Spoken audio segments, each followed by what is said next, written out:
আসসালামু আলাইকুম রহমতুল্লাহ বরকাত। আপনি যদি মুসলিম হয়ে থাকেন, আপনার জন্য আমার কাছে একটা জিনিস আছে, একটি মহামূল্যবান একটি জিনিস আছে।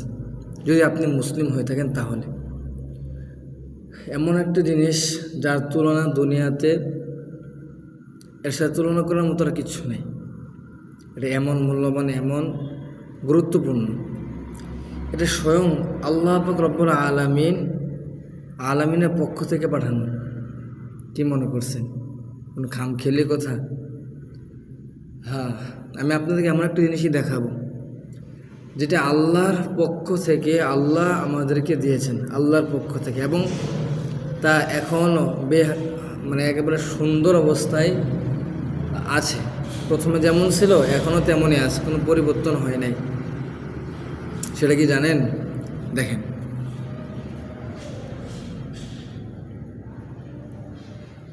কোরআনুল কারীম। আল্লাহ পাক রব্বুল আলামিন জিবরাইল আলাইহিস সালামের মাধ্যমে এই উম্মতকে খুবই গুরুত্বপূর্ণ একটি কোরআনুল কারীম আমাদেরকে দান করছেন, শ্রেষ্ঠ কিতাব আমাদেরকে দান করছেন। কিন্তু আমাদের কপাল পোড়া, আমরা এমন না এই কোরআনুল কারীম পড়ি, না জানার চেষ্টা করি, না তেলাওয়াত করি। আল্লাহ পাক আমাদেরকে ভালোবাসা মহাব্বত করে আমাদেরকে এত মহামূল্যবান গ্রন্থটি আল্লাহ আমাদেরকে দান করছে। আমাদের পাশেই আছে, আমাদের ঘরেই আছে। আল্লাহর কথা আল্লাহ জানাইয়া দিছে, বলে দিছে আমার আপনার সম্পর্কে, দুনিয়ার সম্পর্কে। কিন্তু আমরা গাফেল, আমরা এটা পড়েও না, সময়ও হয় না, এত ব্যস্ত আমরা। আল্লাহ পাক রব্বুল আলামিনের কালাম আমরা পড়বো, এই সময়টা আমাদের হয় না। আল্লাহ,